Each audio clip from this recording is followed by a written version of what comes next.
thriving. By the time he signed deals, collaborated with bigger artists, and began getting national attention, HoneyKomb was viewed as one of the most electrifying voices coming out of the South.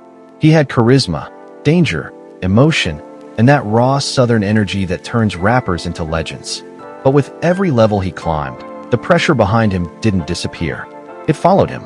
The cases, the beefs, the street politics, the losses, they all stayed attached like shadows he couldn't outrun. And then probation hit. The system had been watching him since he was young, and they weren't about to let him slide now that he was finally finding success.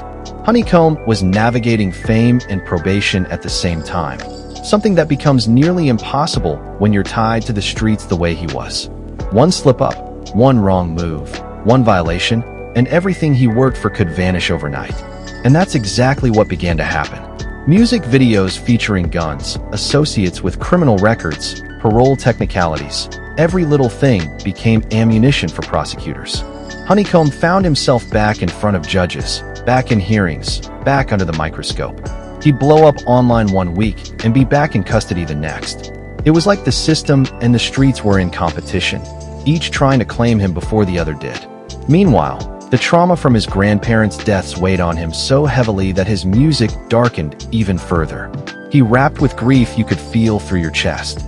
He expressed guilt, rage, confusion, and numbness all at once. Fans connected even more because they could tell he wasn't acting tough. He was hurting openly. And in the rap game, vulnerability mixed with street-certified credibility becomes a powerful combination. But behind the music, something inside HoneyKomb snapped. Losing his grandparents wasn't just a tragedy. It deepened every wound he already had. It hardened him.